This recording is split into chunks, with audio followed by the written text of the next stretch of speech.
Hi friends, माझं नाव चैतन्य पत्के आहे आणि welcome back to my YouTube channel. आपण या व्हिडिओमध्ये ॲनालिसिस करूया भारत विरुद्ध अमेरिका, जी मॅच खेळवण्यात आली. तिसरी मॅच होती दोन्ही टीम्सची राऊंड रॉबिन स्टेजमध्ये आणि भारताने कम्फर्टेबली 7 विकेट्सने अमेरिकेचा धुव्वा उडवून दिला. या मॅचमध्ये थोडंसं असं वाटलं होतं की अमेरिकेने चांगली सुरुवात केली होती, ज्या वेळेला सौरभ नेत्रवळकरनी रोहित शर्मा आणि विराट कोहलीला पहिल्या 2 ओव्हरच्या आतच पवेलियनचा रस्ता दाखवला होता. बट ॲक्च्युली त्याच्यानंतर शिवम दुबे आणि सूर्यकुमार यादव दोघांनी पण खूप चांगल्या पद्धतीने किल्ला लढवला. सूर्यकुमार यादवनी तर अर्धशतक पण ठोकलं, 50 नाबाद धावा 49 चेंडूंमध्ये. बॉल्स किती खेळले हे बघायची आपल्याला सध्या गरज नाही आहे ॲक्च्युली. आणि शिवम दुबेला पण मिडलमध्ये पुष्कळ टाईम मिळाला, त्यांनी पण 30च्या वर धावा केला, जेणेकरून त्याचा कॉन्फिडन्स नक्की वाढला असेल.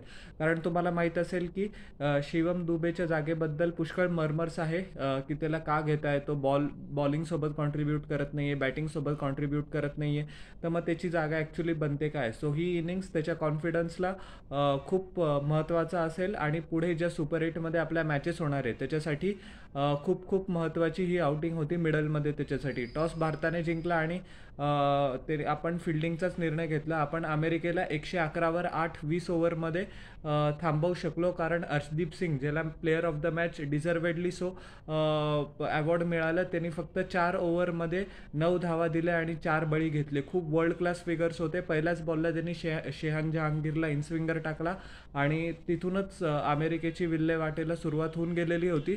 एक वेळ तर अशी होती की 50च्या अगोदर 4 विकेट्स अमेरिकेने गमावून बसल्या होत्या, पण त्याच्यानंतर नितीश कुमारनी आणि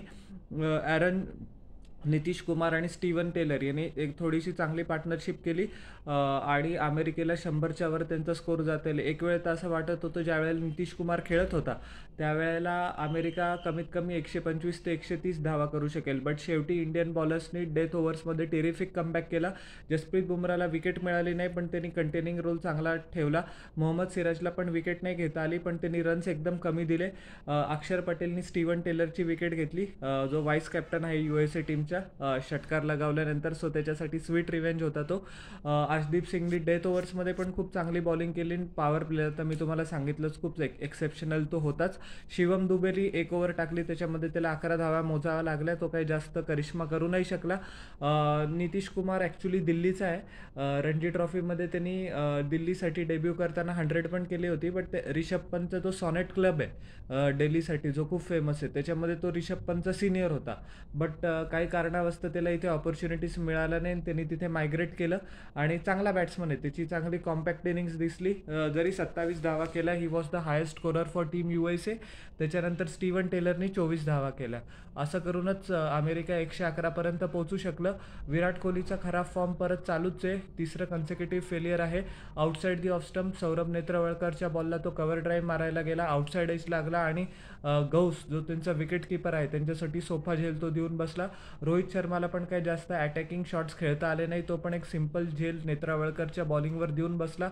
असं वाटलं होतं की थोडंसं कन्सर्नचा कॉज आहे. असं केव्हाच वाटलं नाही की टीम इंडिया ही मॅच हरेल, कारण आपल्याकडे एवढी बॅटिंग डेप्थ आहे. पण मग थोडीशी एक भीती मनात येऊनच जाते. बट सूर्यकुमार यादवनी जबरदस्त खेळी केली, स्ट्राईक रोटेट केली. कधी कधी त्याचं जे नॅचरल इन्स्टिंक्ट्स आहे स्ट्रेट अवे अटॅक करायचं, ते त्यांनी खूप चांगल्या पद्धतीने कर्व केलं. सिंगल्सला टूजमध्ये रोटेट केलं, स्कोरबोर्ड हलतं ठेवला. हे शिवम दुबेनी पण केलं. सो प्रेशर कॉन्स्टंटली अमेरिकन बॉलर्सवर होतं आणि शेवटच्या 2-3 ओव्हरमध्ये दोघांनी पण फायरवर्क्सला सुरुवात केली, जेणेकरून या मॅचचा रिझल्ट आपल्याकडूनच येऊन गेला. So 3 out of 3 wins for India. भारताची नेक्स्ट मॅच आहे कॅनडा विरुद्ध, पण अशी म्हणजे पाऊस पडायची खूप दाट शक्यता आहे आणि दॅट मॅच कॅन बी म्हणजे तो can be called off without being a bold ball. कारण पण आपल्यासाठी आपण 3 मॅचेस जिंकल्या, आपण सुपर 8साठी क्वालिफाय करतो. जरी कॅनडा विरुद्ध मॅच झाली नाही तरी आपण एक्स्ट्रा डे तो आपल्यासाठी रेस्ट असू शकतो, आपण प्रिपरेशन करू शकतो. कारण वेस्ट इंडिजमध्ये जी खराब माझ्या मते वर्ल्ड कप सुरू होणार आहे, तो सुपर 8मध्ये सुरू होणार आहे. सो मी त्यावेळेला पण टीम इंडियाचे व्हिडिओज बनवेलच. सो तुम्हाला माझे या मॅचचा रिव्ह्यू कसा वाटला हे जरूर खाली न चुकता कॉमेंट सेक्शनमध्ये सांगा आणि माझ्या यूट्यूब चॅनलला लाईक, शेअर आणि सबस्क्राईब करा आणि बेल आयकॉन प्रेस करा पुढच्या नोटिफिकेशनसाठी. भेटूया नेक्स्ट व्हिडिओमध्ये. Till then everyone, bye.